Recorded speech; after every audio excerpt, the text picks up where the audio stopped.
We're going to go ahead and get started. Welcome. Welcome to our second program in our MBA Light series. I am pleased to introduce Dr. Lori Long.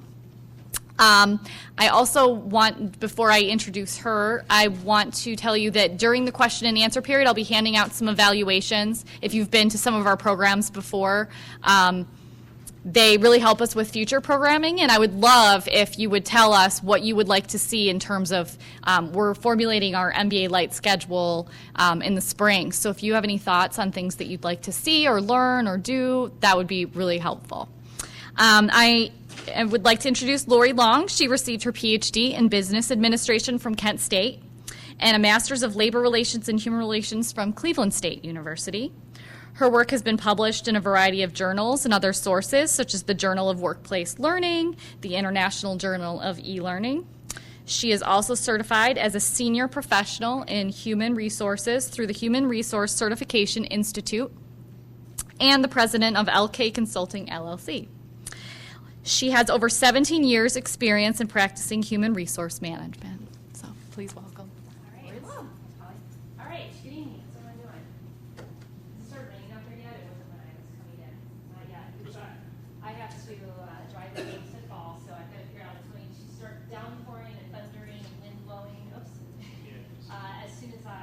Car, so there we go. I think they're recording me, so. All right, well, welcome. Thanks for coming out tonight. I'm Lori Long, as Polly said. I have been doing human resources for, actually, it's an older bio, over 20 years now. And my experience, just to give you a little bit about my background, I came out of undergraduate in the early 90s in the middle of a recession, and then went right back to school, and that's where I got my master's in labor relations and human resources. I worked in the corporate world for several years. I started my career at what was Society Bank and then became Key Bank. And so I've worked in a big corporation. From there I went to a small company. I love to tell my students this. I worked at a pager company, which they ask, what's a pager? But I was the human resource manager for a small paging firm, PageNet. We had about 200 employees in Northeast Ohio. So I worked in the big corporate, I worked at a smaller business. And then when I went to graduate school, I started my consulting business. And my consulting business, I specialize in working with startup and smaller businesses, essentially companies that are too little to have a human resource department. And so in that practice, I've worked with companies from 3 employees up to about 75 employees is my kind of target market of companies that I work with. Usually I consider an entrepreneur a success for me when I help them hire their first human resource manager, which is usually around 100 employees. So that's always really fun and exciting to hand off the baton. So what I'm going to talk about tonight are a variety of issues that I think are important for small business owners. But really we're a small group here, so I can talk about whatever you want. I'm happy to share my experience. Just to get started, except they gave me a clicker, and there we go. To me, human resources, I'm a little biased, but is really the most important part of a business. You know, without your people, there's pretty much nothing. You know, even if you've got a great product, you've got to have somebody making it. And the effectiveness of your staff is going to be one of the key factors in your business's ability to essentially succeed. You know, and the reason why managing your people is so important is because people are unique. They're an asset that you just can't replicate, especially if you've got good employees. That's not something your competitors can necessarily duplicate. And so the practices you put in place to effectively manage those employees are really important. And research has consistently shown that employees that are satisfied, that feel committed to the workplace, are going to be more productive. They're going to show up for work. They're going to work harder while they're there, and they're going to be more motivated. So putting practices in place that help your employees be more effective are really important. So like I said, I'm going to talk about several things today, really nuts and bolts HR stuff. But before I get started, I just want to find out from you if there's anything in particular you were hoping we were going to talk about tonight. Are there any specific problems you're facing, and maybe you don't feel like divulging them yet? We can warm up and get to them a little later. But is there anything in particular that you wanted to learn tonight? Anything that you feel is really important for your business or a consideration that you have? Yeah. Incentive packages? Okay, you want to talk a little bit about incentive pay and how to pay employees? Okay, we'll talk about that a little bit. I don't have a lot prepared on that, but we'll definitely make sure that we pull that in. Good. What else? Anything else in particular? Yeah.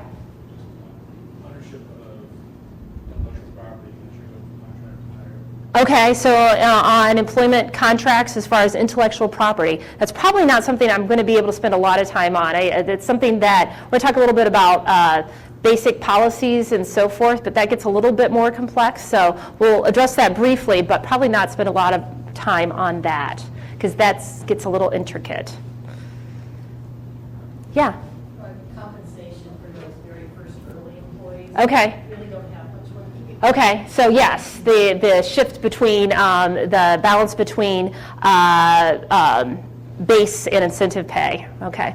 Yeah, I was just having a discussion with a client today about that to some extent, in that it's really hard to commit to a large base pay when you're not sure where the company's going, right? And so a lot of times putting more of it into incentives makes sense. So that goes along with that, which I don't have a lot prepared on, so we will make sure we spend some time talking about that as well. Yeah? How about hiring people? Okay. Using software. Okay. To screen people out of jobs today. Okay. Okay, so dealing with large number of applicants. Okay, good. So yeah, we'll talk about the hiring process, how to improve the hiring process, about selection tools, different tools that are available. Okay. And I'm going to talk a little bit about interviewing as well, because that's something we tend to rely on, and it's not necessarily always the best tool. So we'll talk a little bit about that as well. Okay, good. Well, that gives me a few ideas of where to spend a little more time or less time. So the main agenda I want to talk about is a little bit about the legal environment. We'll talk about some relative human resource laws. And then some of the basics as far as hiring strategies, orientation, training, performance, et cetera. We'll spend some time talking about compensation and benefits and the role that it plays. And then I'll end up talking about a few HR trends and some of the things that you should be prepared for in the future. All right. So again, we're a small group here as we go along. I've got the slides here as kind of an outline to guide our discussion, but feel free. Stop me at any time if you have a question or if there's something you'd like to discuss a little bit further. All right. Okay, so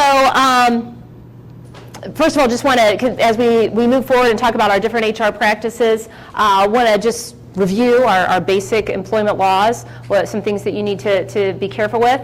The most important component of establishing your practices deals with basic discrimination laws. They pretty much apply to everyone, usually based on the size of your company, but the Civil Rights Act, the Age Discrimination and Employment Act, these apply to pretty much all employers once you have about 10 employees or so. Title VII of the Civil Rights Act, the Civil Rights Act addresses civil rights in general, but Title VII is specific to employment. Basically says you can't discriminate in any kind of employment decision based on our protected classes. Anybody know what our protected classes are under the Civil Rights Act? Here we're mumbling: race, religion, gender, color. Age gets its own law. It's special. Yay. The 5 protected classes under the Civil Rights Act: race, color, religion, gender, and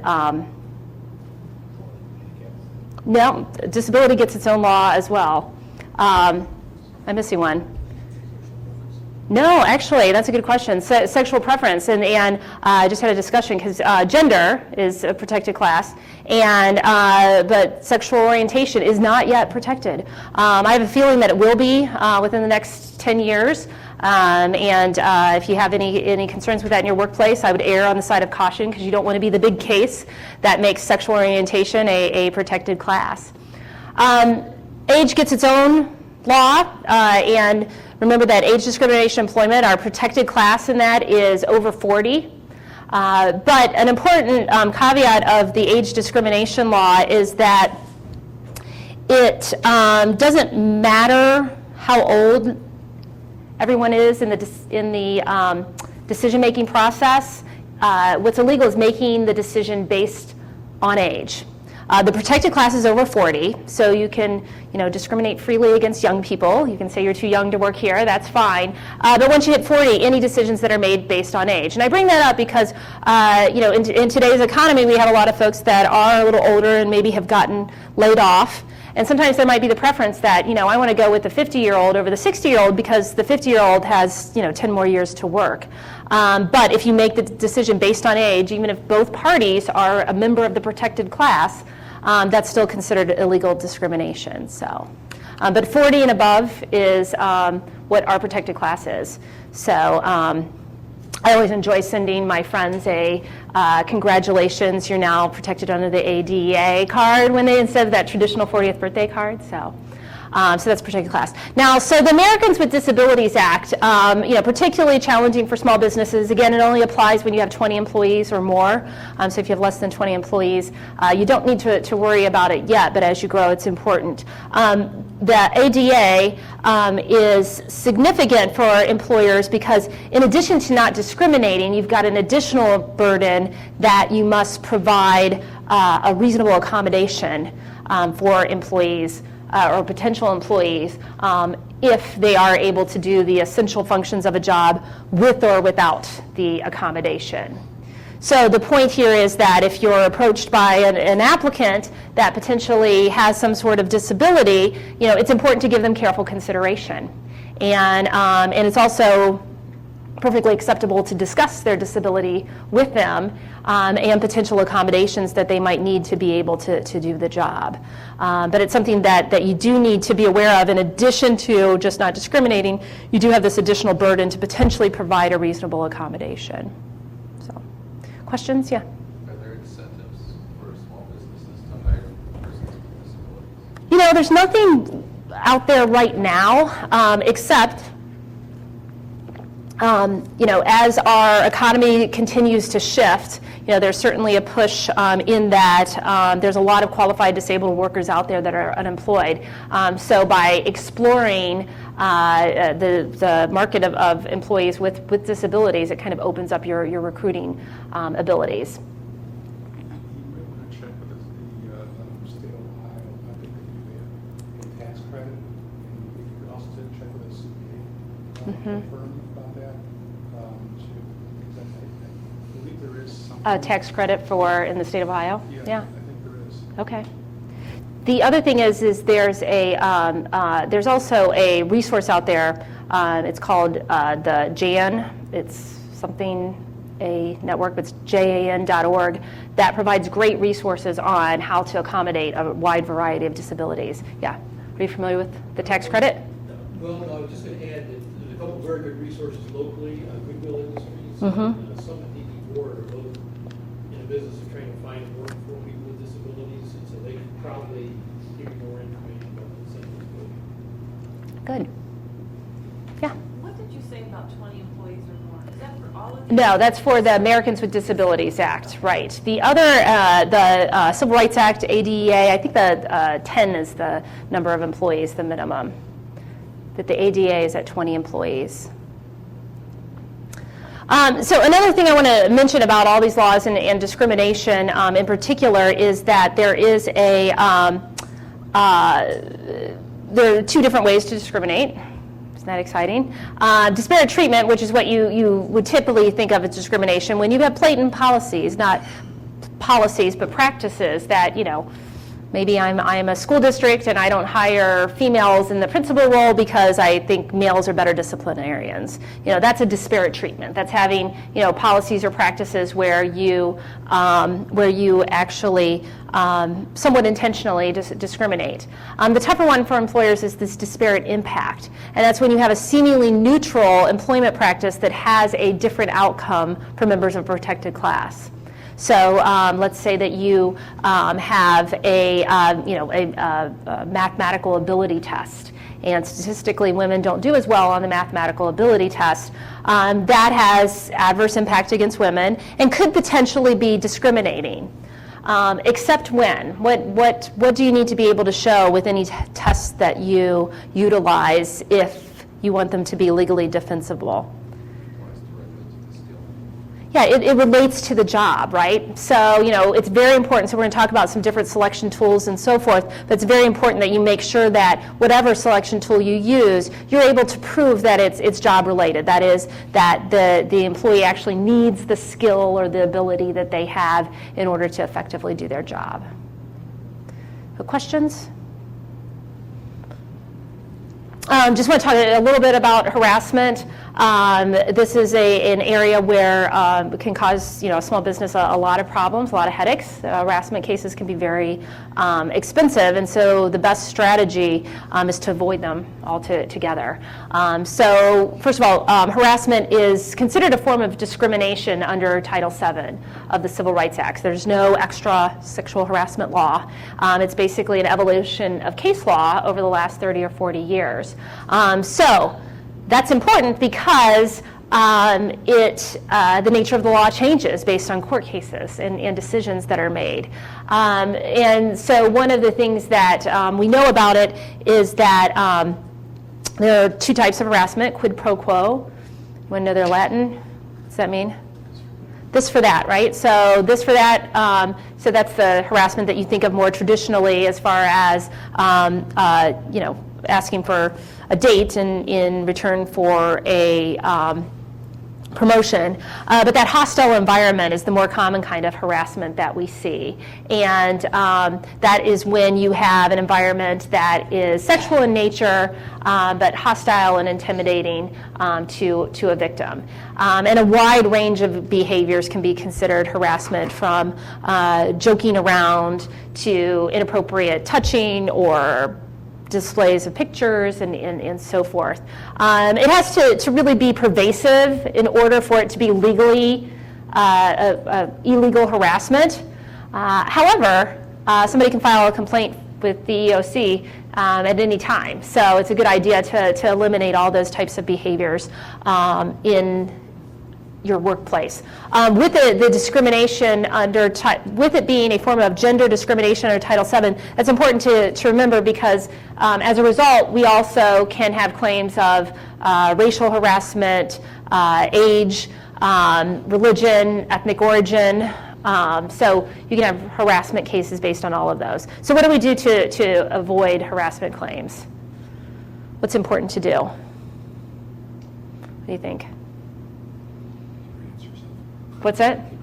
Keep your hands to yourself. Behave yourself. You said you definitely set an example. Yeah. Yeah, educate your employees. And actually, and so it's important to have a clear policy, to provide training and education to your employees on what is and what's acceptable behavior, what's unacceptable behavior. And then if you have a complaint of harassment, that you promptly and effectively investigate and do something about it if it's appropriate.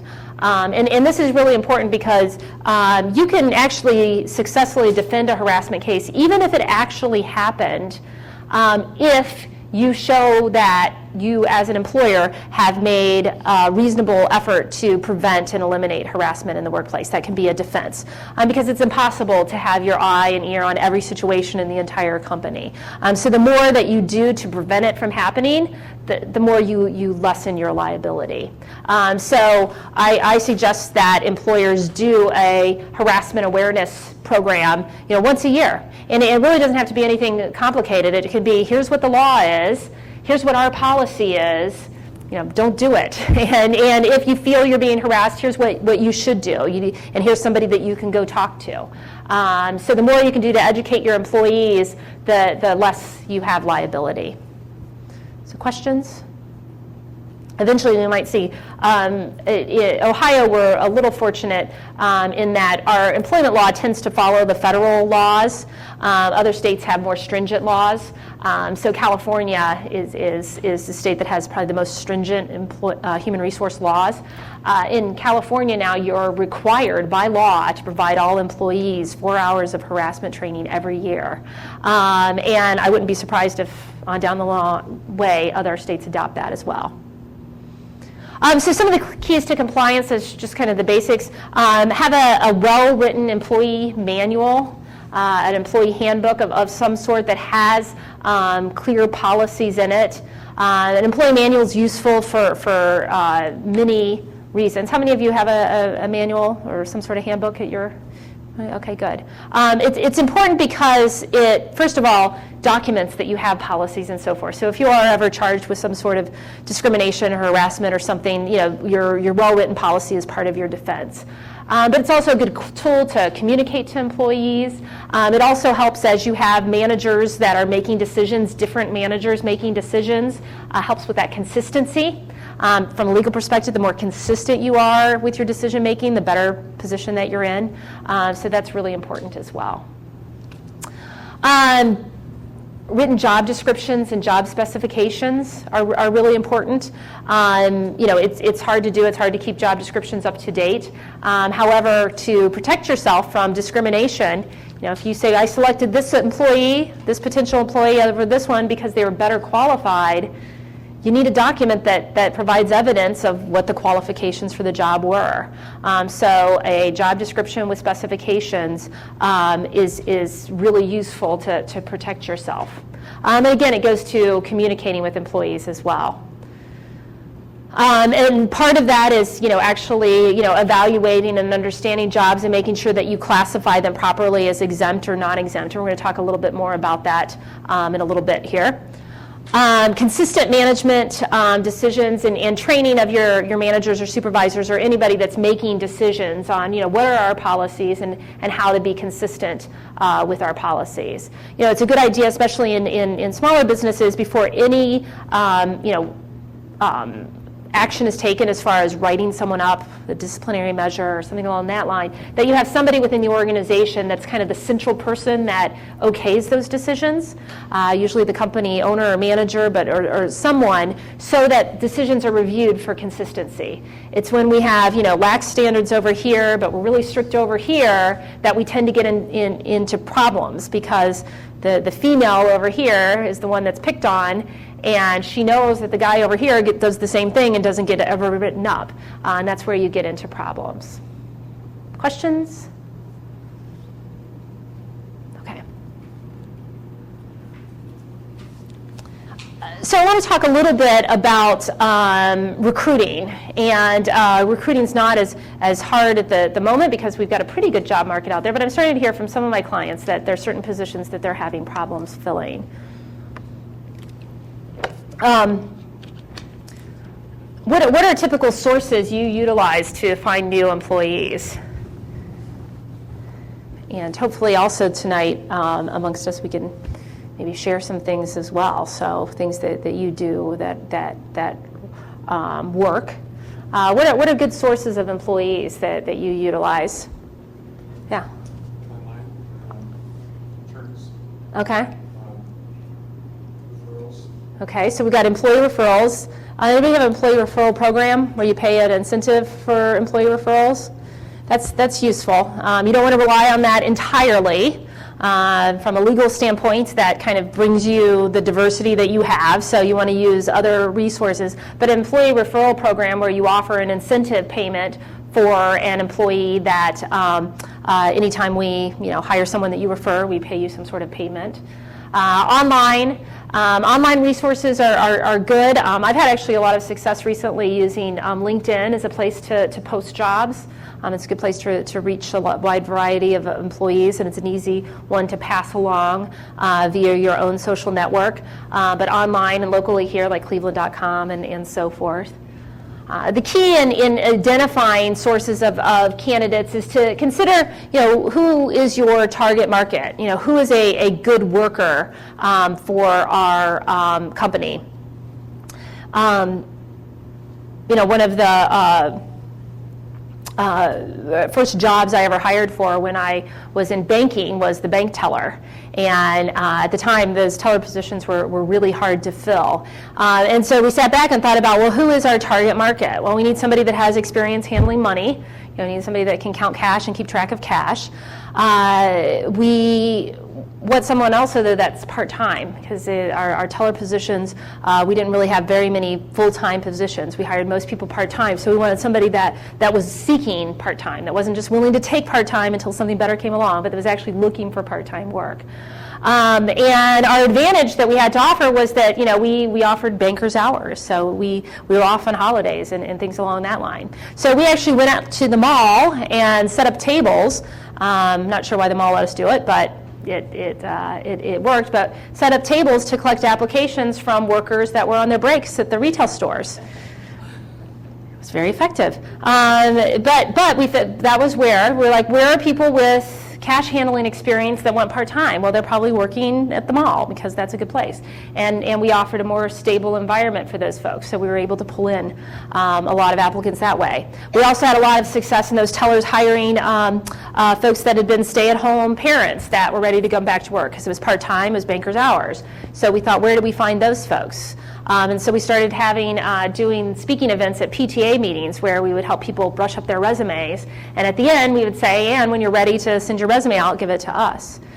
So the key is to think about your target market and identify where would we find that.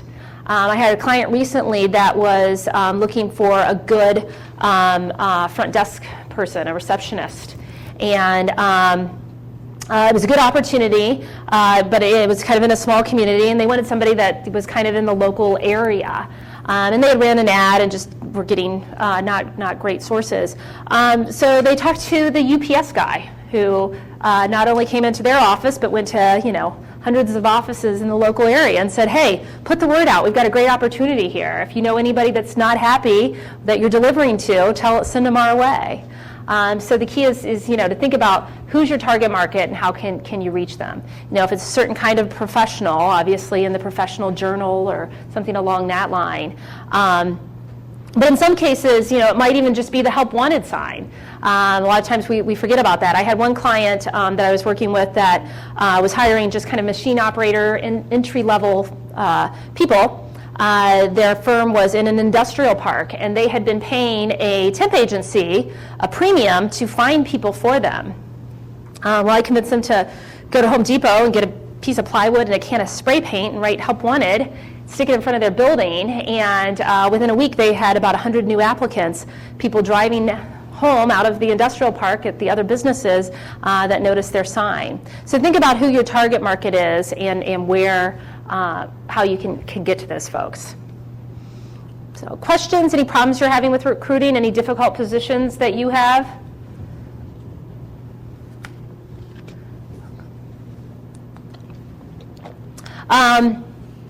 Again, make sure you use more than one source, remembering the equal employment opportunity. The more diversified sources that you utilize, the more diverse applicants that you'll find, so it's always good to use more than one source.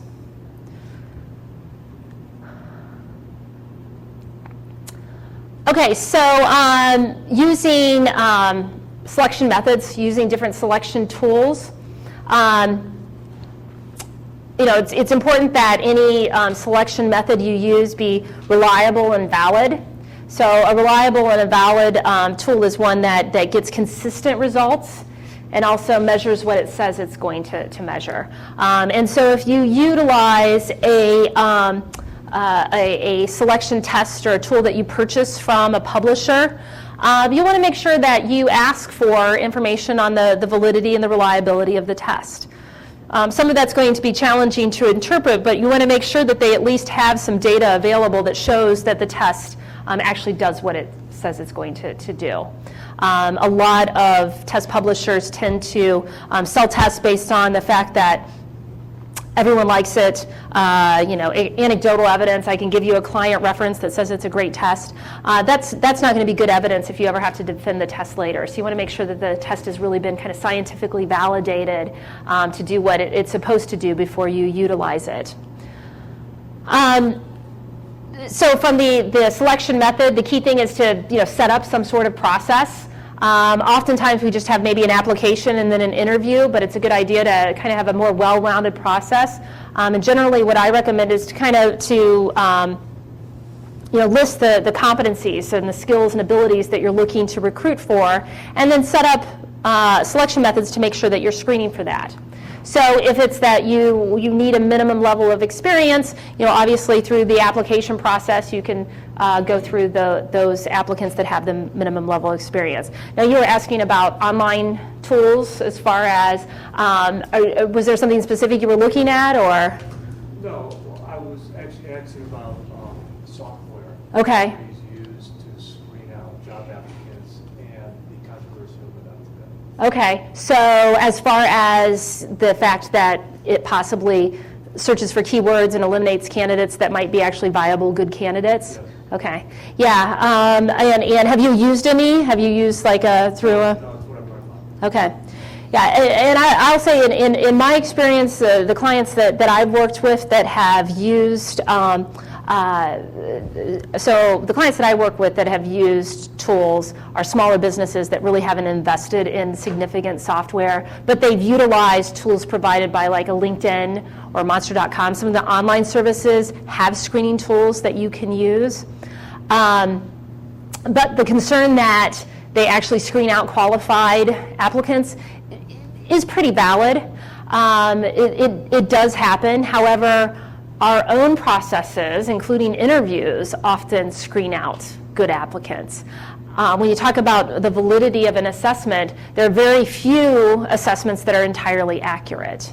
If you see job postings today online, they're very long, very detailed. Mm-hmm. And 20 years ago, before there was the internet, no company could afford to do that. Mm-hmm. It would cost thousands and thousands of dollars. Exactly.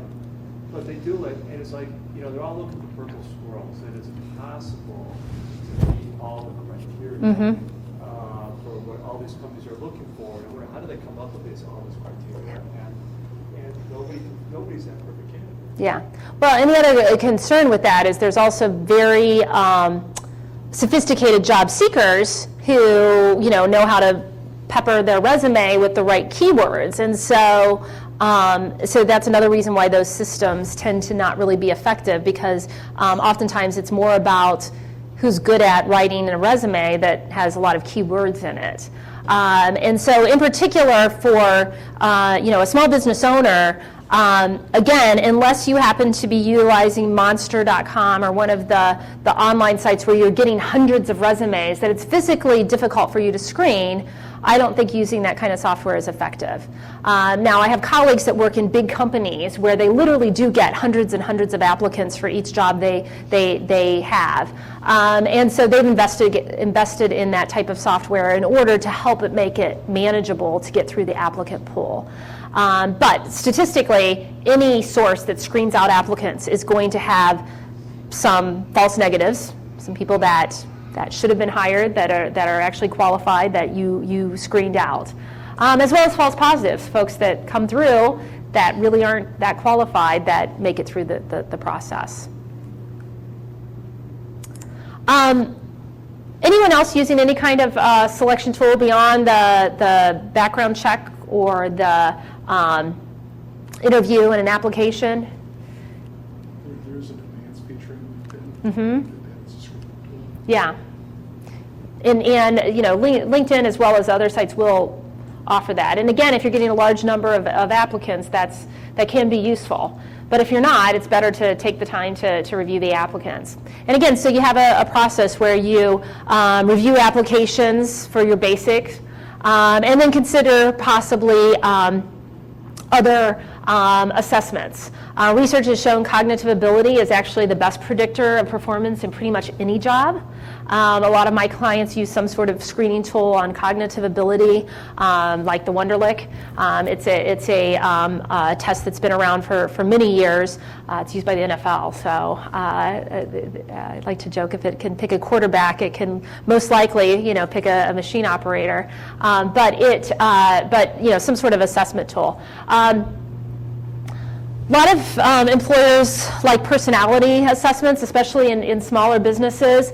I tend to recommend against personality assessments.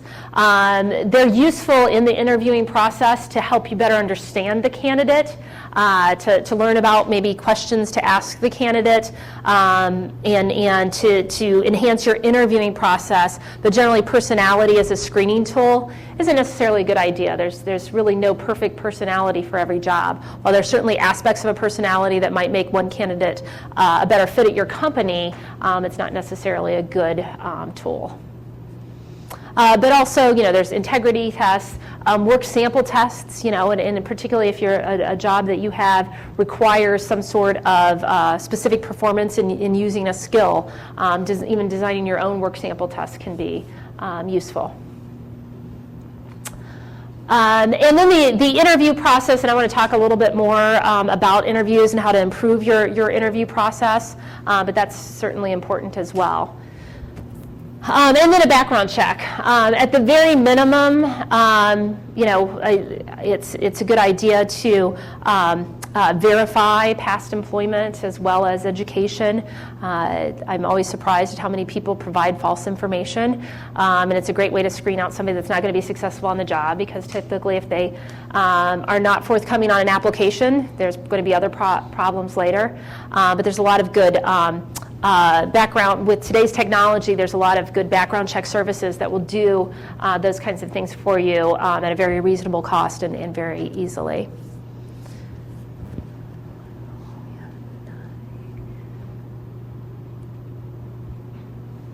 Okay, so I want to talk a little bit about improving the interview process and how to conduct better interviews.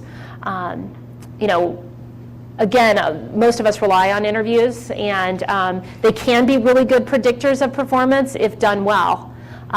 Poor interviews are not good indicators of performance. And in fact, some of the interviews I've seen done, I would recommend, instead of doing an interview, you just put the resumes up on a big blackboard and throw darts. Because that's just about as good as a lousy interview in predicting. I'm always, as soon as a manager tells me, like, oh, I know the minute I shake his hand whether or not he's going to be a good employee, or I can tell by the shine of their shoes how well they're going to do. Well, unless it's a job that requires shoe shining as part of the job, generally the shine of the shoe is not a good indicator of overall performance. Obviously candidates should be well prepared. If they're coming for an interview, they should put their best foot forward.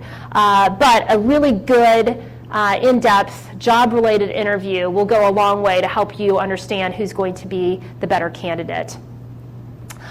So my suggestion on the interview process, it's really quite a simple process if you take a little bit of time on the front end to prepare for it.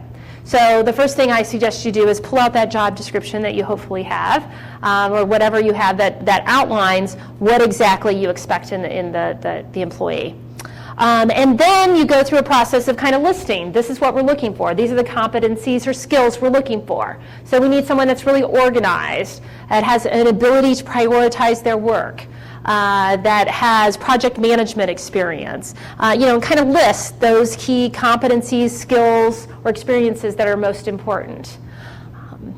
Then you take your list and you write your interview guide based on that list, making sure that you have one or two questions that are directed to assess each piece on your list.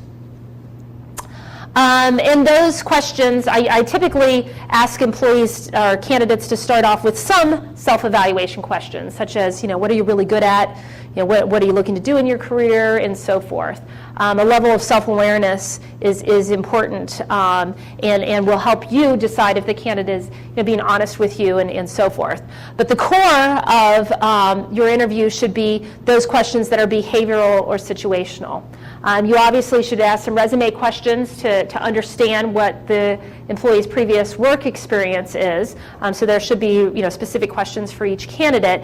But most of your interview should be these behavioral or situational questions that help you assess the skills and experiences of the candidate.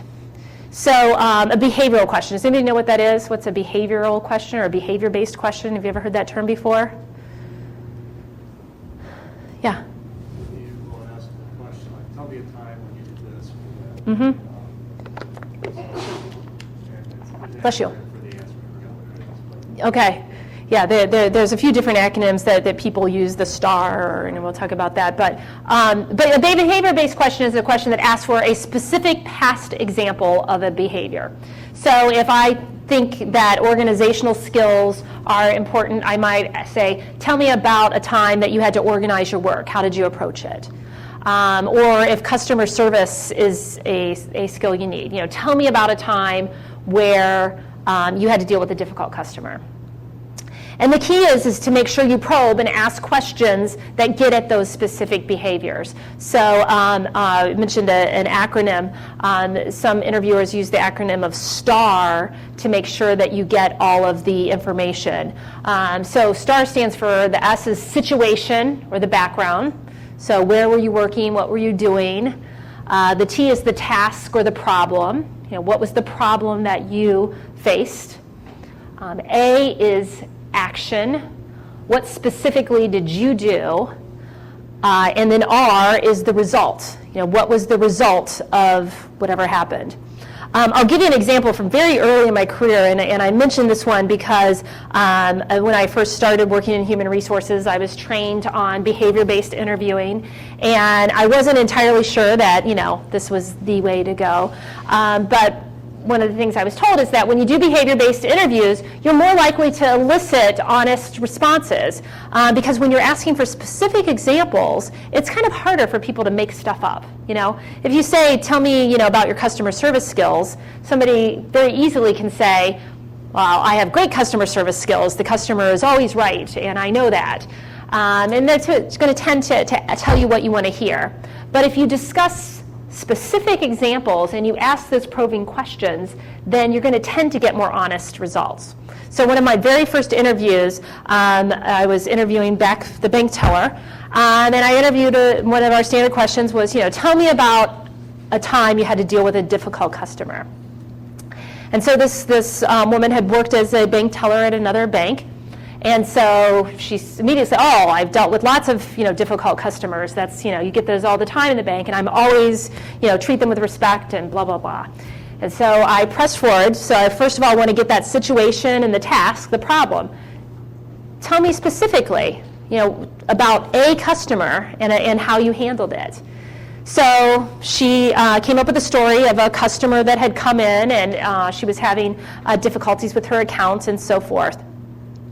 So I finally got the background. She'd worked at this other bank, the problem, this difficult customer, what was the whole task. And then I went into my A, the action. So what did you do?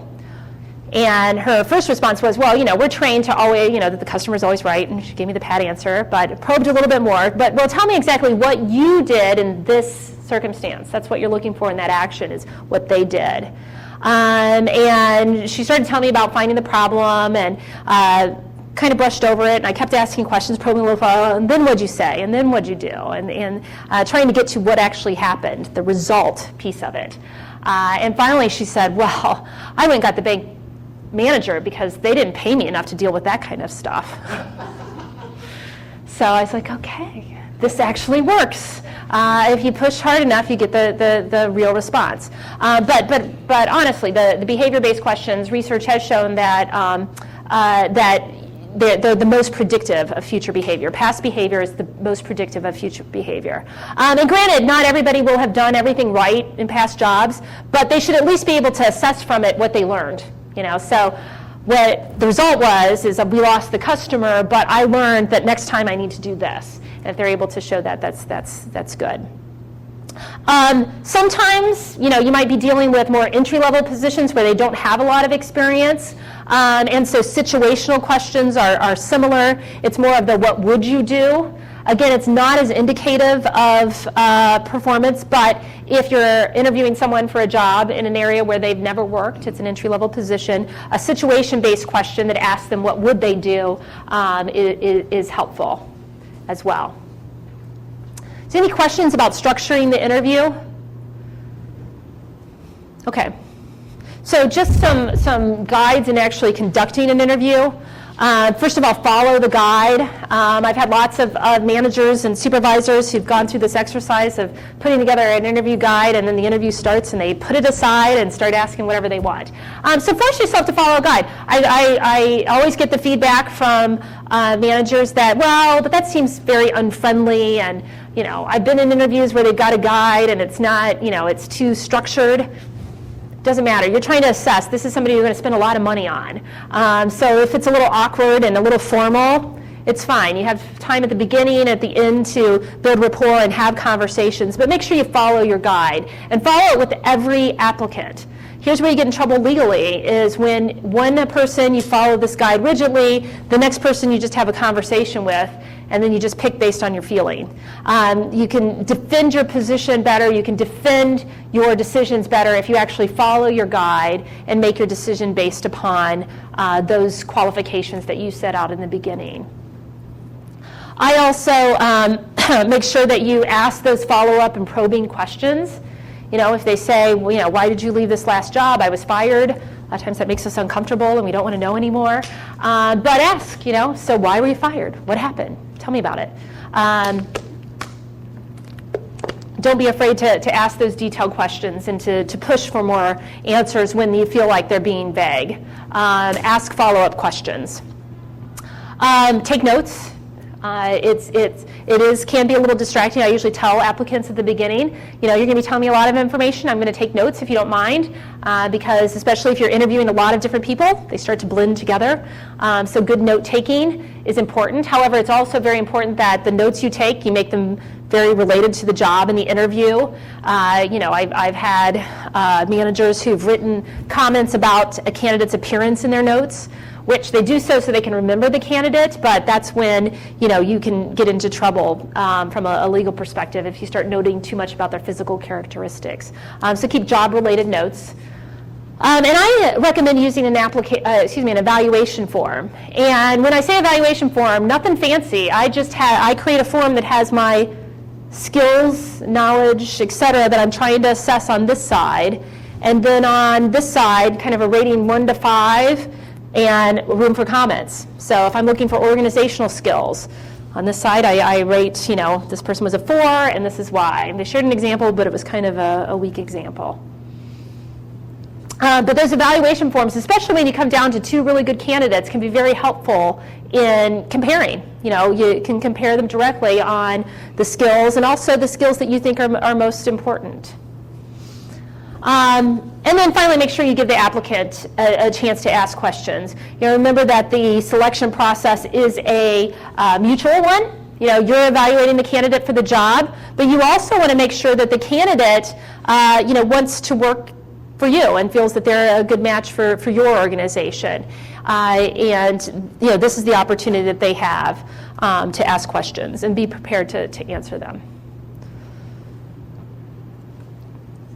So we're kind of working our way through the process. We're hiring people. Now we're going to talk about orient them to the company. We will talk about pay and incentive pay in a moment.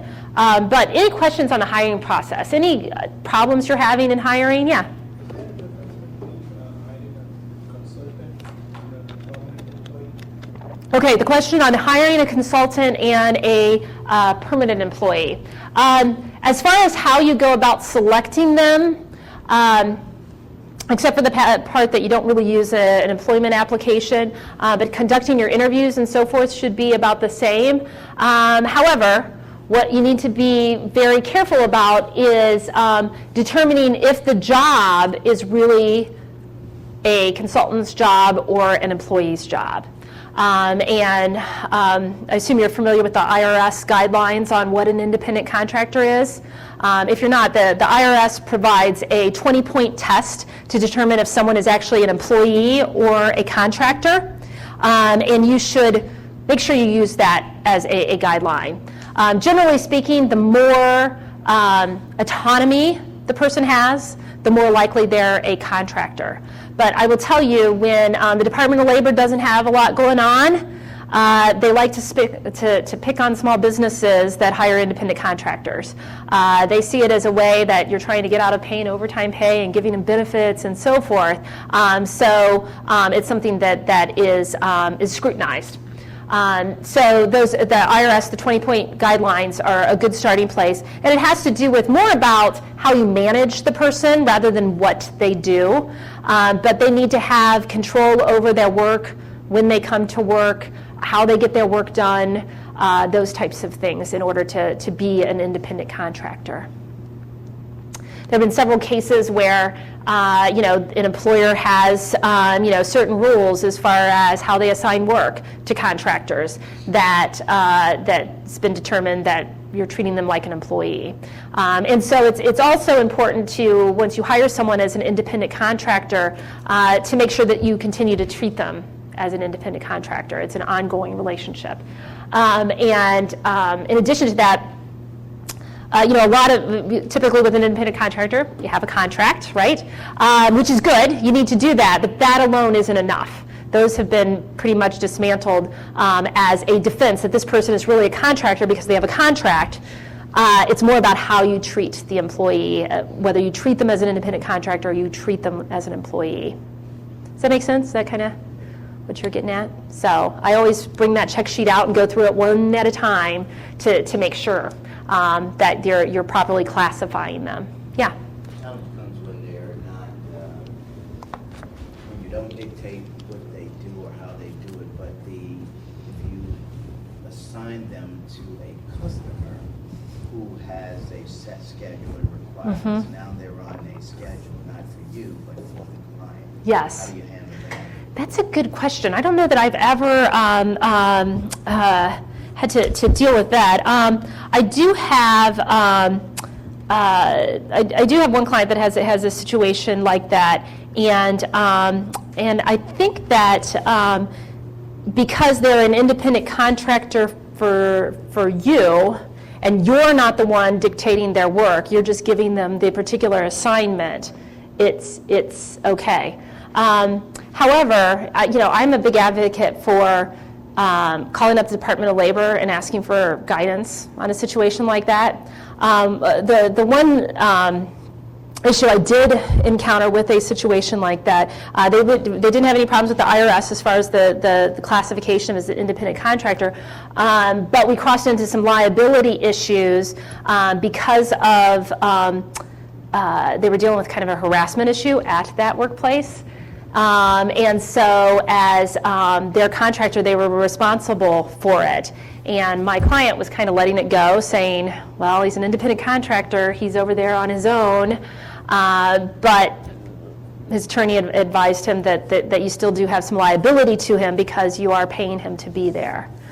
So that was a very vague and unclear answer, and not very helpful. But in situations where it's a borderline such as that, talking with the Department of Labor to ask doesn't necessarily. Some folks are fearful to call the Department of Labor because they think it might start an investigation and so forth. But generally, it doesn't. They'd rather answer questions on the front end. So you're skeptical, yes. But yeah, that's something I haven't really had experience with, so I can't really give you a definitive answer. But if they take on that assignment, I think it should be fine. Yeah, go ahead. Do you give 1099s a employee handbook or no? No, I would not. No, I would not give independent contractors an employee handbook. You can give them guidelines as far as, this is our expectations as far as professional behavior and how you present yourself and those types of things in the context of what is expected as far as our standards of service and those types of things, that this is the kind of service that we offer our customers, but I wouldn't give them the employee handbook that has all the intricacies of being an employee. Yeah. Contractor sign a written independent contract agreement or not? Yeah, I would definitely. But the point I was making earlier is, but that's not enough to make them a contractor. Then depends on what you do. But I would absolutely have them sign an agreement that specifies that they're an independent contractor and that you're not paying their taxes and they're responsible on their own and all that type of language. Yeah. Interview question about length of interview from the person who's just looking for the job perspective versus if you take an interview into 2 or 3 hours and have multiple people involved of your company interviewing them. Sure. And the balance of that. Yeah. And then also, I was thinking about that while you were talking about the form and the evaluation form. How do you then have, what we used to do is divide it up into 3 different parts. Sure. Then it's a matter of, each person evaluating the part. Right, right. So, could you just comment on that? Yeah, so, so the idea is, first of all, how long of an interview is appropriate and so forth. And it kind of depends, on the nature of the job. If the job is really technical and there's a lot to discuss, having an interview run into 2 hours or so isn't really unusual, right? But most interviews, about an hour is acceptable. It kind of depends on the nature of the job as well, as far as what's acceptable. If you're hiring someone for kind of an intense, high-pressure, high-stress job, a longer, intense, high-pressure, stressful interview is appropriate. But generally, I recommend about an hour. As far as having different folks interview someone, if there are a lot of things that you are assessing, that idea of dividing them up, divide and conquer, is a good idea in that you can spread it out and have different people spend different time with them, and you want to make sure that you do have a comprehensive evaluation form so that you can then again make sure you're comparing the candidates against each other.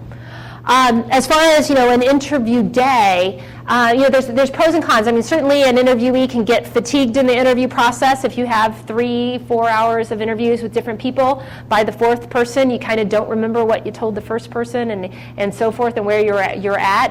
However, on the flip side, for a lot of folks to take off work to come for an interview, hopefully, most of your best candidates are gainfully employed someplace else. Sometimes it's better to actually have them take, a half day or a full day and come in and do all the interviews in one day versus dragging it out over a couple weeks period to have them, come back in forth. So I think it really depends on the nature of the job. And also the candidate's availability. But the reality is that most people can talk about themselves and interview successfully, for a good half day without any concerns. You obviously want to be respectful. It's a tiring process. Make sure that the person gets a break. That's where the restroom is, those types of things. But also, and a lot of employers kind of don't think of this, you have an interview day and we feel the need to keep them entertained all day. And so, they've got a break here and we talk to them here. It's perfectly fine if you're doing intensive interviews with 3 or 4 different people during the day to give that candidate, a 15-20 minute break, let them be alone in a conference room and, collect themselves and take a genuine break. You'll get a much better interview if you do that. Does anyone else have a process where you do lots of interviews in one day? Anything that works or doesn't work? Yeah. Again, I would go on based on the nature of the job. Okay. Other interviewing questions? So just a little bit about orientation and training. There's actually been research done on the effects of effective orientation programs. And it has pretty consistently said a really well-built orientation program can help with employee retention. Why is that? So if you think about it, in a lot of jobs, you get to a certain point where things get bumpy. Maybe 3-4 months in, I figured out what I'm doing here. I understand my job a little better. I'm kind of over the honeymoon period, but I'm not really sure I made the right choice. My job's I'm not sure I like these people. My job's a little hard, et cetera. So what the research has found is that if you had a good orientation program that actually really bonded the employee with your organization, made them feel comfortable, assimilated them quickly into your culture, and those types of things, that when that employee hits that bumpy part, they're willing to stick it out a little bit longer. Okay, they're willing to kind of go over that bumpy part and see how it turns out. Versus if you don't have a good orientation program and you just kind of throw them in and put them right there to work, they start their time with you a little frustrated, and then they get to that bumpy period and they're not committed, and they say, you know what, I'm just going to leave. So a well-designed orientation program is very useful with employee retention. Hopefully when you bring somebody in, when you have them in your orientation program, you've selected the right candidate. That's somebody that you've gone through a thorough selection process and you are committed to them. I am pretty much completely against the whole 90-day probation thing. I think it's a bad idea. Because, why? Why is a 90-day probation period a bad idea? Yeah, it sends the message, show me your best stuff for 90 days, and then you can demonstrate what kind of real employee you are. Because once you hit that 90-day hump, you know I'm committed to you. So it really expresses to the employee that, I want to see your best performance now, and then after 90 days, you can do whatever you want, and you can show me what kind of real employee you are. So I recommend against this. You certainly can have a waiting period for benefits. That's common, and so that's what I call it. It's a waiting period till you can enroll in benefits or maybe have your vacation time and so forth. But the probationary period, the entire employment is a probationary period, right? That's how it should be treated, is that the whole time you work for us, it's an employment at will. And it goes both ways. You can leave at any time, and we can let you go at any time. There's no 90-day window that's magical. So when you start your orientation process, you actually embrace the employees. So some suggestions with how to do that. First of all, minimize the administrative part of it. Anything that they can do as far as paperwork and those types of things that you can send them ahead of time or have them do, a few days late. Your I-9 forms you have to do within 3 days of them hiring. But other than that, everything's a little flexible. Or intermix it into the first week that, we do a little bit of paperwork here and a little bit of paperwork here. But minimize the administrative piece of it and spend most of your time emphasizing learning the culture of the organization, behavioral expectations, and things along that line. So how do you accomplish that? Does anybody have anything good that you do in your orientation process and your new hire process that you think really helps employees get engaged in your organization? Okay, assign them a mentor.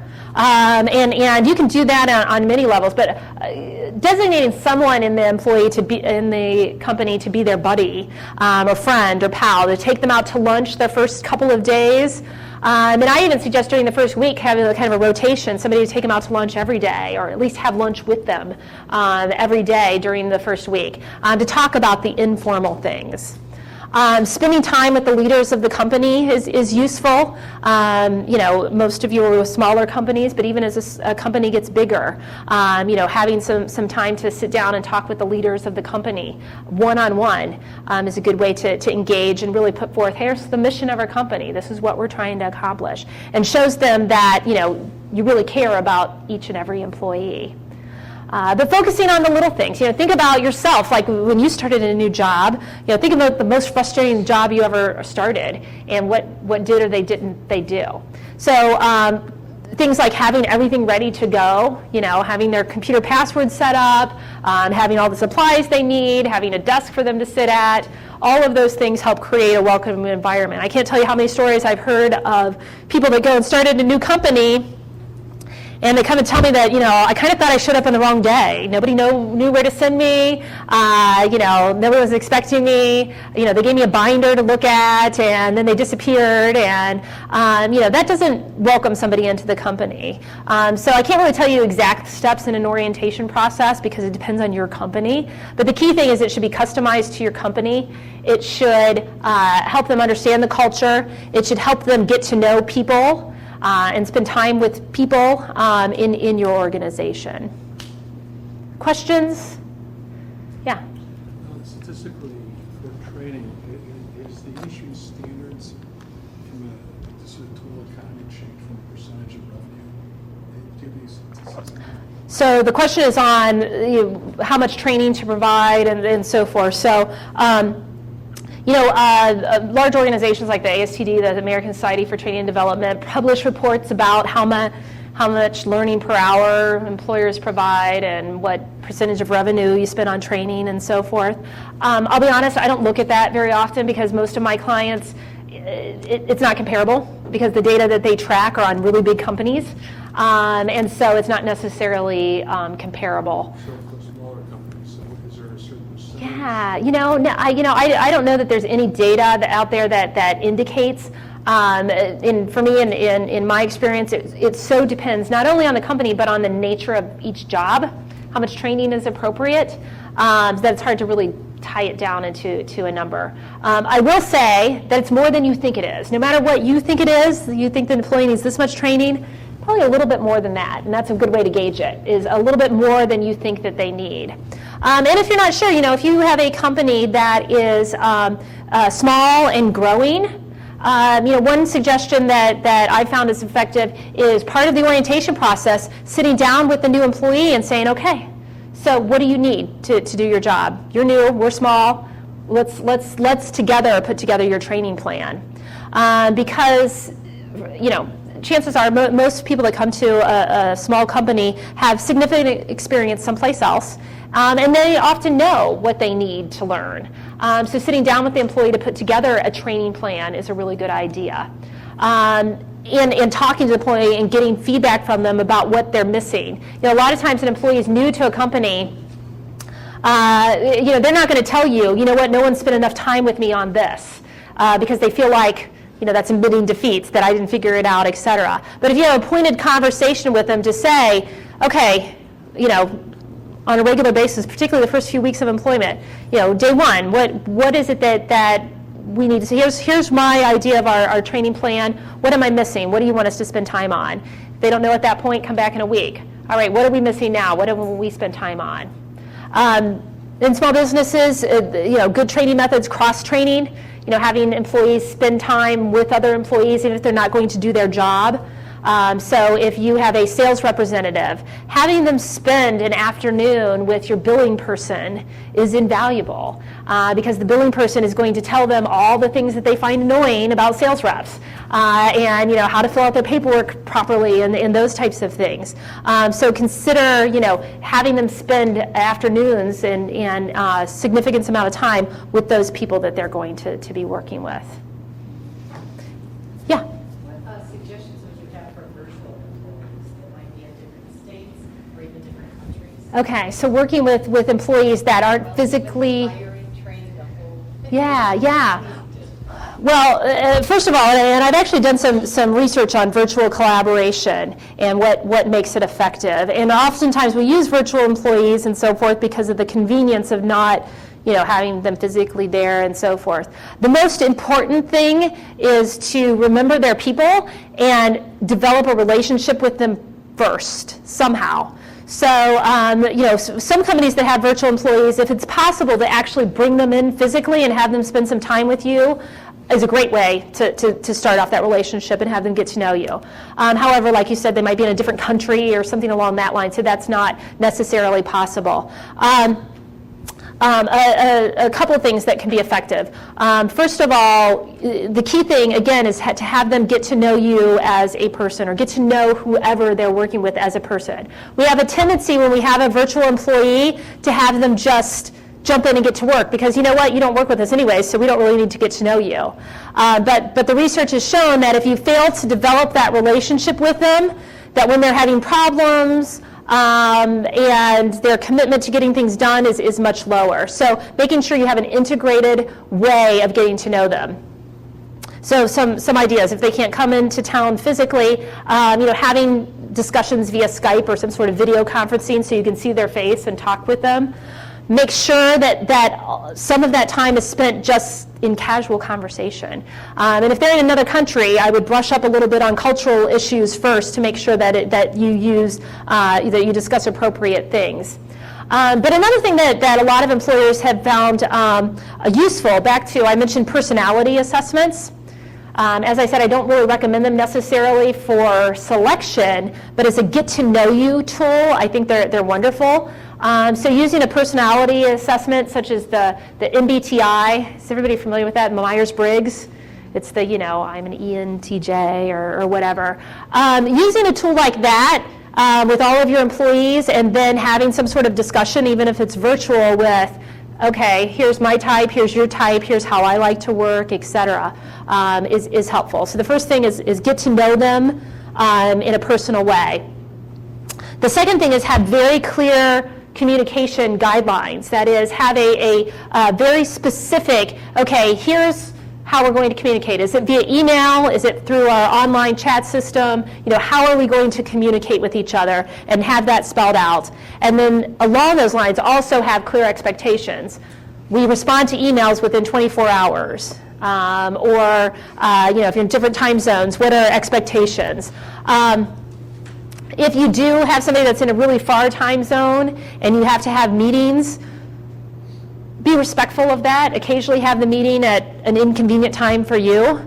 I had a company that I work with that had employees in China who were very gracious to always, stay late for the meetings. And one time I suggested, why don't you flip and you guys stay late and allow them to have the meeting during their regular working hours.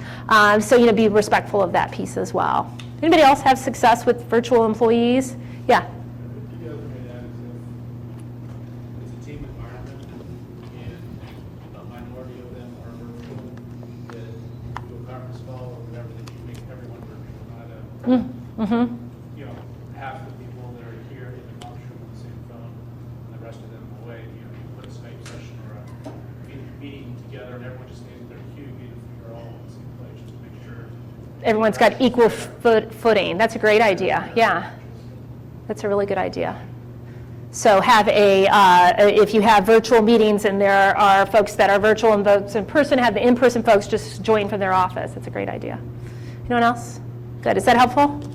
Some ideas? But really, that developing a relationship piece is really important.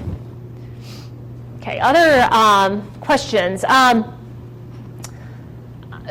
As I said, the training can help retention. Needs assessment when you do training. That's the piece I was getting to with actually sitting down with the trainee. But whatever the kind of training you provide, the first step of doing a needs assessment, that is spending some time to figure out exactly what the training, what needs to be trained is important. One of the biggest problems I see in training in general is the idea that training fixes everything. We're having a problem. Provide some training, that'll fix it. And a lot of companies spend a lot of money on training when it's not really necessary. The needs assessment problem is where you look at, okay, we're having this problem. Our first gut reaction is probably training. We're having customer service complaints. We probably need to provide better training. It might be correct, but you need to invest some time in assessing the situation. Is it that we really need training, or is our system lousy? Or is it, one bad employee? Or is it our manager or supervisor is actually not doing their job? So the needs assessment process to figure out what exactly is going on will avoid unnecessary extra training, but also will make sure that whatever training you provide actually gets to whatever problem that you're having. So spending some time asking questions, trying to figure out exactly what's going on is important, because especially when dealing with problems in productivity or performance, a lot of times training isn't the answer. A lot of times it's something peripheral that's going on that needs to be fixed. Okay, and on-the-job training is also training. I can't tell you how many companies tell me, oh, we don't really do any training. Like, do you ever hire anyone? If you hire anyone, you do some kind of training, because you at least teach them how to use your phone. Well, if you use a phone anymore. But any training you provide on the job is training, and the more you can do to structure it. And that includes, even just simple things as far as asking for feedback. The most common problem with on-the-job training is that, so you have Susie, who's really good at her job, train, Bob, who just started. And when Susie says, you do this, then this, then this, you got it? Yep, okay, go. And it doesn't really happen. You've got to put formal processes in place so that Susie knows how to train a new employee and knows to ask them for feedback so that they know that they're actually getting what they learned. Questions, training. Okay. A little bit about performance management. Improving performance amongst employees. We want employees to do well, so spending some time improving their performance is important. The key thing is, you define performance, you tell them what's expected of them. That could be through that written job description I mentioned earlier. That's really important. But even just communications and standards and so forth. You facilitate the performance. You make sure the employee has all the tools and what they need to be able to do the job. And then you encourage performance by giving them feedback.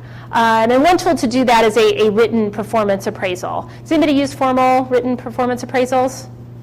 Good. So a good idea. What is a written appraisal? It doesn't have to be anything fancy. I mean, even just every 6 months, 3 months, just a written, here's what you're doing well, here's what you need some improvement on. But feedback, and regular feedback is good. A formal, at least annual performance appraisal is a good idea. Something in writing is important from a legal perspective as you're making decisions and so forth. But some sort of formal appraisal is definitely useful. However, unless you really can significantly differentiate pay, I generally don't recommend that you tie the performance appraisal to pay increases. I recommend, we're going to talk a little bit about incentive pay. I think that incentive pay models are more effective than tying your pay increases to performance appraisals. In particular, if you're giving, your really good employee 4% and your poor employee 2%, it just doesn't have enough of an impact to make a difference between a poor performer and a really good performer. Generally, if your budget is limited, my recommendation is, do annual cost of living adjustments as you can afford, but pay increases should generally either be incentive-based pay or if you give pay increase along with a promotion or an increase in duties or something along that line. Unless you can't differentiate it. If you have enough pocket of money that you can really give differentiated increases, it's not really worth it. In addition to that, if you think about an annual increase based on performance, how motivating really is that? It's January, I'm going to get my annual increase next November. Am I really motivated to work hard today for that extra 1% I might get in November? Probably not. So to me, and others will recommend different things, but personally, I'm not a huge fan of performance-based annual increases. Does anybody else have a question or a different thought? I'm talking about individual here. So individual annual increases. So, a lot of companies will tie an annual performance review to a pay increase and give their star performer 4%, and the next one down 3%. It doesn't really have a significant impact on performance. So you need to make sure you continue to pay your employees fairly, but the performance-based isn't as important. However, the performance review is important. A lot of companies say, well, we don't give an annual increase, so we don't do an annual performance review. Wrong. The employees really do value the feedback and just the feedback on their performance, and more than once a year is useful. But at least once a year, a pat on the back saying, hey, you're doing a good job is really appreciated. And then for those employees that aren't doing a good job, it should come before the annual performance review. But you should be giving them that feedback so it's not a surprise later when they do have their performance review. Questions? Yeah. We're talking about an increase in pay annually. My employees are hourly. Mm-hmm. What is that still? Would you still consider 4%, 6%, 2%, 1%, or more a dollar figure or cents figure? Well, if you're looking at, so if you're looking at cost of living adjustments, most employees, our economy someday will continue to grow. It's kind of on an upswing now. Most employers still give some call it a performance increase, but really it's a cost of living adjustment. Anywhere from like the 2 to 4% is still very common. And if they have an hourly rate, you can base that upon that. However, my recommendation is to, you can calculate an annual increase based on that, but consider individual as far as increasing pay, significantly based on individual increases in responsibility and so forth. But if you have hourly workers, estimating their increases based on that kind of 2 to 4% on an annual basis just for cost of living adjustment is very common. Did that answer your question? It's starting to get a little late and I'm feeling a little fuzzy, so. I want to talk, and as I said when I opened, I hadn't had a lot planned on incentive pay, but that was a question, so we can chat about that some. But wanted to first say that make sure that your employees understand what their total compensation is. So your compensation is their salary, incentive, and then benefits, including retirement, health care, life insurance, et cetera. And my first suggestion is to make sure your employees really understand what they're getting paid. A lot of employees really have no understanding of the value of their benefits package. Does anybody give their employees a benefits statement that tells them what the value is? You do that on an annual basis at least? Yeah? You do as well? So is it something that comes in each paycheck or on an annual basis? Annual? We actually do it for other companies. Oh, that's what you do. Okay. It's a paper report. Okay.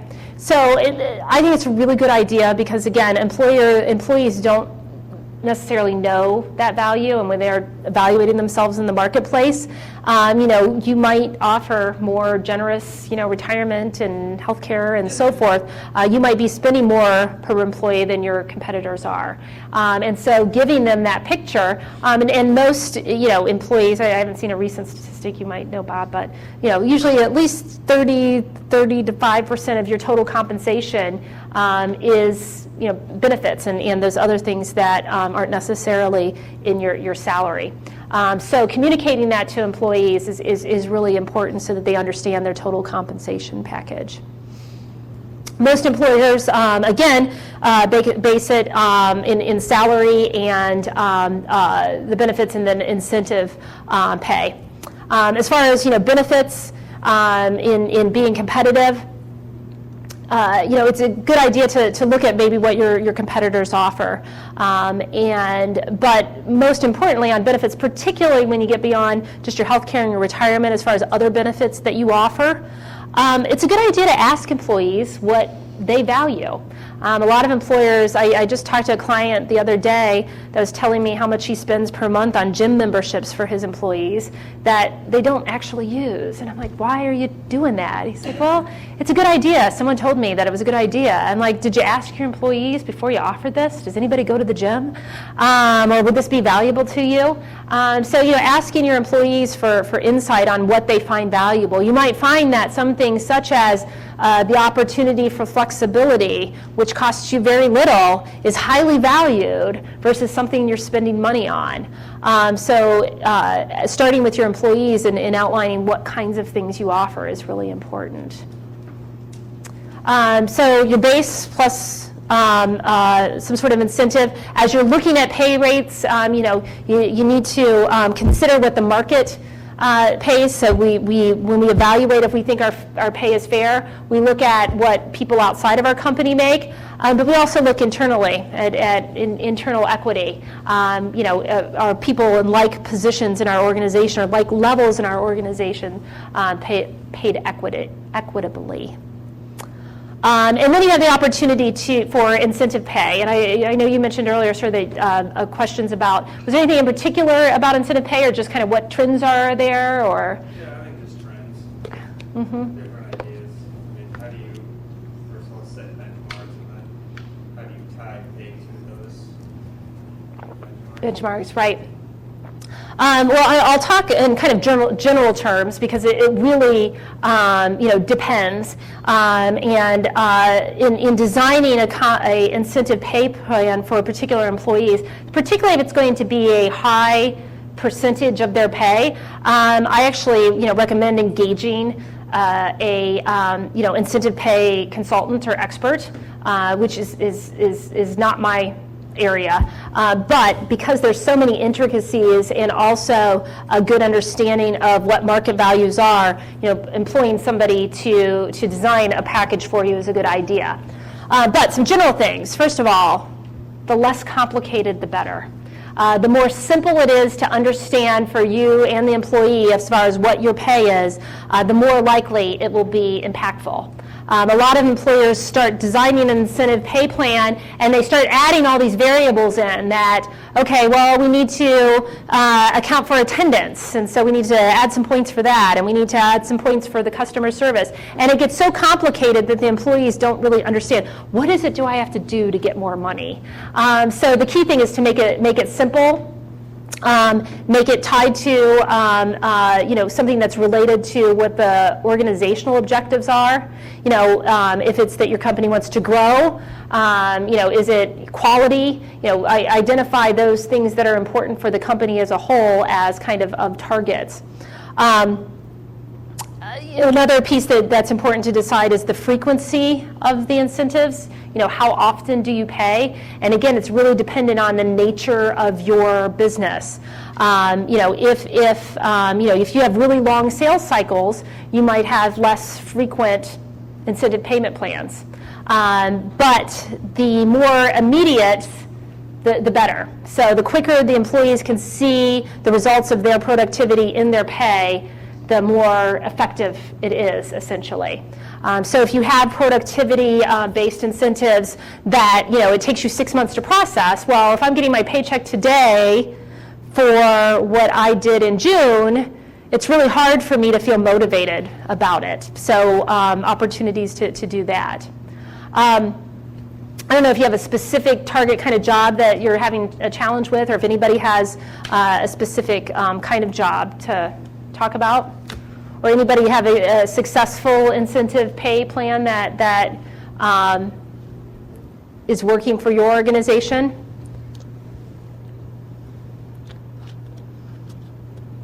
Is it after 8 o'clock and we're fastly losing you? The key is again, the immediacy, the connection to clear standards, and the simpler, the better. But depending on the nature of your business and so forth, I think it's useful to engage, someone that has expertise in designing, because incentive pay, especially for a small business, can give you a lot of flexibility. Once you give somebody a certain level of base pay, we create a psychological contract with that person.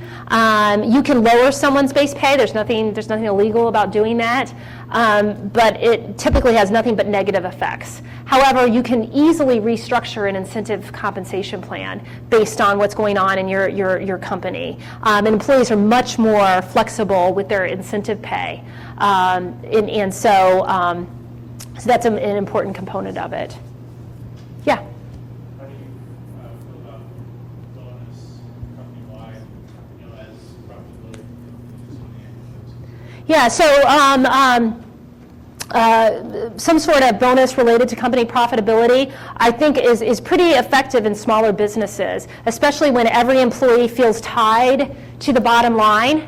So, if you work for a huge corporation, your efficiency in using notepads from the storage cabinet doesn't really matter. But if you're in a small business and I'm going to get a cut of the profits at the end of the year, it does matter if I, recycle things and, all those little things. So in a small business, I think it can be really effective.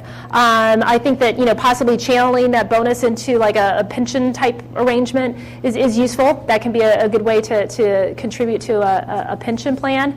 But again, the expectations have to be clear as far as, what exactly am I going to get? Is it a certain percentage after, or what have you? And to be motivating, it has to be something they need to feel that they have a personal impact on. However, even if it's not used as a motivational tool, if it's just an annual thing that we do, that it really does vary, particularly if you're in an industry where the employees maybe don't have that much control. That is, your industry is your company's very driven by what's going on in the marketplace, and so the employees don't, they can work as hard and as efficient as possible, but you're still going to have good years and bad years. I think the annual bonus is good, but it shouldn't be a significant amount of their pay as you calculate it. Yeah, I mean, it's hard to tell based on the, the particular job and so forth. My suggestion is, particularly if it is if you're in a business that the market really drives your profit more than than employee efficiency, then I would worry about just making sure that they're paid equitably to the market, and then anything you give them as a bonus is is an extra on top. Make sure that they're at least being paid market, that you don't rely on that as part of what they need to be paid equitably in the market. Does that make sense? Yeah, I guess we'll complicate it. It's more of this is software development, so it's project related, and there isn't stuff with investor terms. People basically jump into training mode. Yes, right. They're going back and forth between companies and so forth. So, Yeah, you give yourself to catch up on the technology for the next Yeah. project or your project. yeah. So it's like, and there's a lot of understanding there, a lot of times that will keep retention because they're given a chance for free training. Right. I don't know, I still don't have, work a bunch of different ways. Yeah, and there's different ways, and I don't know.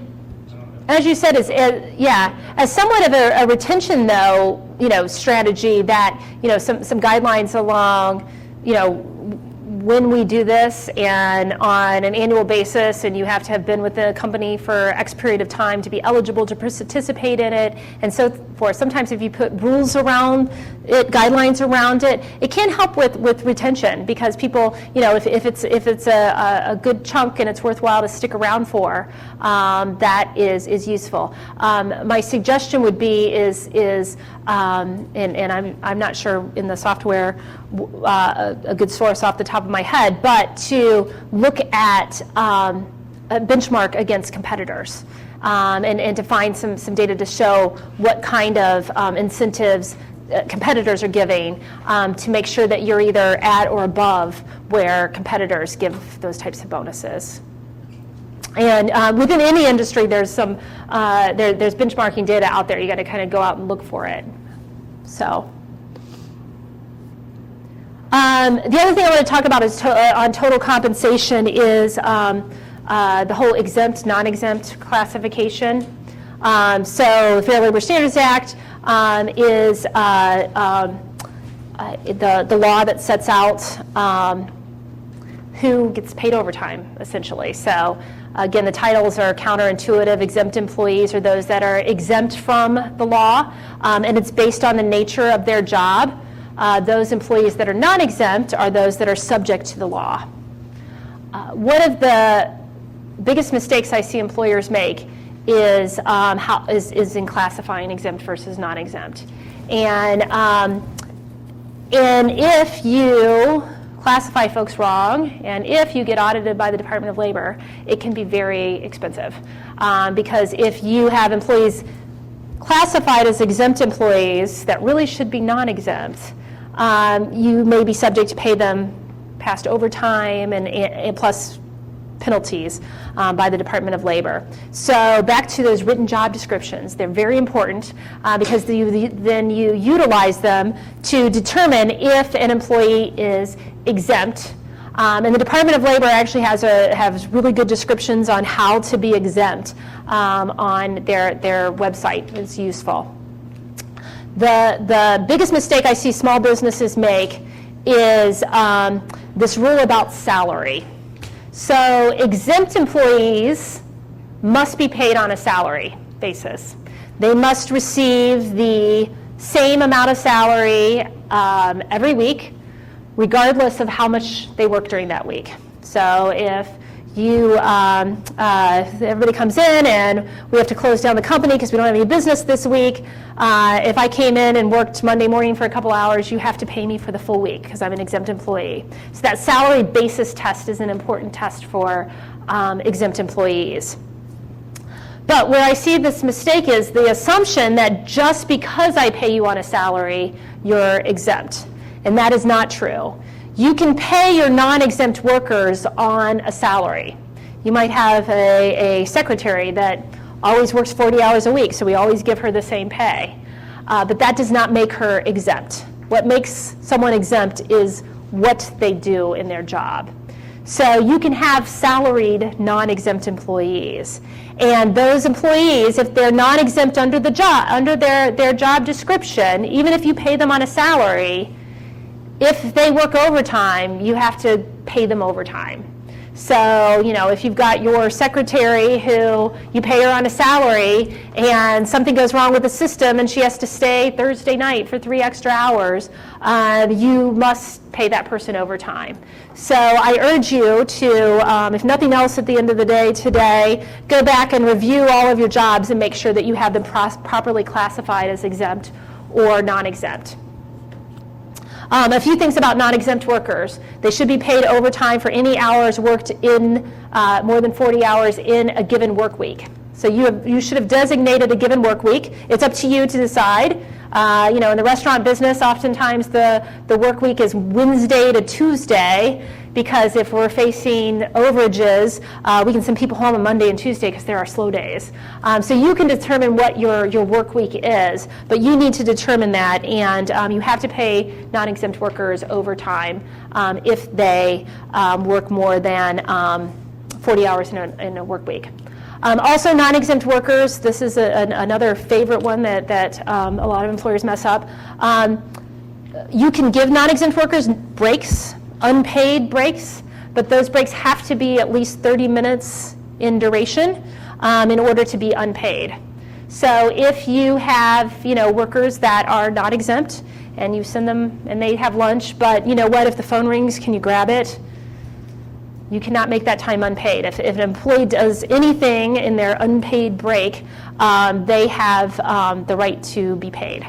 Actually, colleagues of mine, client, that might hire me now because they didn't know this, is in the process of a settlement with the Department of Labor of literally hundreds of thousands of dollars because they had workers that were saying, hey, I only want to take a 10-minute break today. And they'd say, sure, and they'd clock in and out for 10 minutes. And you can't do that. Non-exempt workers, in order to have an unpaid break, have to take at least 30 minutes unpaid. Yeah. What happens if you have a non-exempt employee that's actually traveling for work? So the work they're going to do is going to be across the country. They're Yes. going to be there for 3 days, but they're traveling, because of snow, they get stuck at the airport for 3 days or something. Okay. So there's a whole bunch of it depends that goes along with that. And on the Department of Labor website, they actually have a salary calculator that that asks you questions to determine what part of that should be paid and unpaid. And there's lots of really little silly rules in that. Like if a non-exempt employee is driving to a place, that has to be paid. But if they're a passenger in the car, it doesn't necessarily have to be paid. So if they're flying in an airplane, it doesn't necessarily have to be paid. It has to do with how much control they have over what they're doing. So the answer is it depends on a lot of factors, but what you need to look at is what during that time period has to be paid.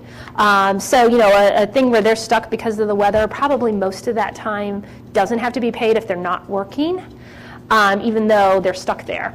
But so the Department of Labor has this great little calculator. It's called the Time Worked calculator, and it'll ask you questions. Is the employee doing this? And you say yes or no, and then that takes you to the next 3. Is the employee doing this? But there are lots of different little variations on that that are important to understand. Yeah? Can you give comp time instead of overtime? No, you can't. 4 hours off the next day? No. Well, the next day you could. But you had to stay late. Yeah, in a work week you can do that. So you've got your work week. You're only obligated to pay overtime over 40 hours in that work week. And that's why I said like restaurants structure it from Wednesday to Tuesday is their work week because they send them home Monday and Tuesday if they work too many hours. So within a work week you can. So if They they work, can't save comp time and take a long weekend because they worked over. right, they can't do it later. It has to be taken. Oh, that's bad. The other guy. Yeah, not a good thing. So yeah, you can give comp time within a 40-hour work week, but within that week, if I work extra hours, you've got to be paid overtime. What was your question? I'll go back to the same type of employee I was talking about earlier, my salaried employees. So, but there's the market is usually, and especially now that we're 1099 contractors, we give it the hour. Right, yes. If they want to put more time, you get paid more time. Yeah. More. If they become salaried employees, am I still able to pay them extra? So, An 80-hour work, before hitting the deadline, you put 80 hours in for advance. yeah, you have to be very careful because so if they're a full-time professional, and there are some that I'm not terribly familiar with, but there are some exceptions for technology workers in there. But generally speaking, it's okay to pay employees extra, but you shouldn't really be tracking their hours. I mean, you might need to track them to tie them to a specific project or some sort of thing. And so my suggestion is first of all, they should always get at least their salary. But if you want to offer a productivity bonus that's based on, so in certain weeks, if we all put in extra, if we know that we're there extra time, we give some sort of bonus payment. You just have to be very careful because what the Department of Labor says, if you start treating an exempt employee like a non-exempt employee, then they're a non-exempt employee. So if you're tracking their hours and making their payments based on, hours worked and so forth, you're kind of treating them like a non-exempt employee. So you just have to be very careful on how you structure it. But it is acceptable to give, a kind of time-based bonus. You just want to make sure how you do that it's fair, that everybody gets the same thing, and so forth. So you can do that, but what you never want to do with an exempt employee is dock their pay. You never want to they have to get that weekly salary. You had a question? Can you comment on the rules around non-exempt workers and what is considered time work? Because technology has opened up a lot of pitfalls Yes. for employers around checking emails, checking phone messages, and what employers Yeah, anytime, yeah, and again, so this time worked calculator for like really odd circumstances, you can look at it, but anytime they're working because you need them to be working or they think they should be working is counted as time worked. And you have to pay that for them. So if you have non-exempt employees that are checking their email at night, they should be recording that time, and it should be time worked. Now, and you have to pay them for it. Now, what you can do is you can discipline employees. So you can say, we don't want you checking your email at night. And if I get an email from you, I'm going to put you on a written warning because I have to pay you for that time and I'm not tracking it. So you can put policies in place to tell them when they can and can't work.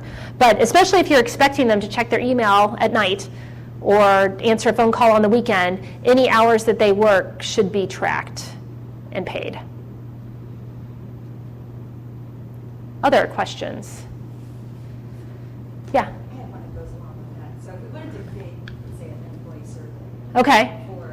And there's not enough computers, obviously, at the Sure. working facility, and so they would go home, and you can tell them, we pay you half hour or whatever time to do the survey for employee engagement. Yeah. That's legal. Yes, absolutely, as long as you're paying them for it. And here's the key is, if it's expected and they're expected to do it as part of their job, then you should pay them for it. I get questions around training very often because a lot of times employers put voluntary training programs in place.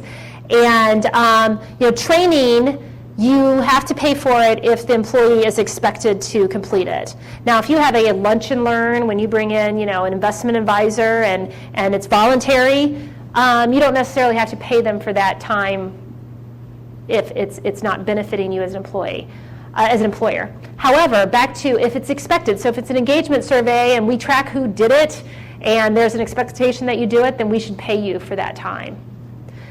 It's the not paying that creates the problem. So, any training that you expect the employees to be at, and even if you don't say it's mandatory, but we took attendance and we know who came and didn't come, if it's expected, it should be time worked. So, other questions? So, again, the Department of Labor time worked calculator thing is really a neat thing if you've got those kinds of issues. Okay, I know we're getting close to the end of time, so just a couple real quick things. Just some future trends, demographic and economic and societal are going to be affecting our work, and I could spend another 2 hours talking about it, so I won't, because we're all getting tired and want to go home. But just some things to keep in mind. Our workforce is going to become more and more diverse, so I highly recommend you think about how that affects your workforce, making sure that your workers are prepared to work with more diversity, and also with different generations in the workplace. Obviously, we all know about increasing healthcare costs, and reliance on technology. We've talked about some of the technology issues, as well as an increased demand for work-life balance. I will tell you, I work with college students. They have different ideas about family. It's very interesting, this generation coming up. They have a lot of parents that have worked really hard and ignored them a lot, and they're not going to do it. And so that's going to be something we're going to see in the workplace, is an increasing demand. So some of the things that are becoming more common is HR using technology to automate transactions. There's lots of different employee self-service applications out there where you can have employees keep their records up to date and so forth. The whole flexibility, work-life balance is going to be a big demand in the future. Wellness programs and innovative healthcare solutions. It's going to be worth your investment to make sure your employees stay healthy. So those types of programs are going to be important. Emphasis on succession planning and using online tools for learning. And then finally, the outcome-based rewards. We talked a little bit about it, but I will tell you employers are moving towards more productivity-based incentive pay. So that's all I had formally for you. I know Polly has a thing she'd like you to fill out, but I am here. They say we close it at 9, so until then. But if you have individual questions that you didn't get a chance to ask, or anything else you'd like to chat about before you take off, please do. But thank you so much for your time and attention tonight. I hope you picked up at least one useful thing throughout the evening, and thank you.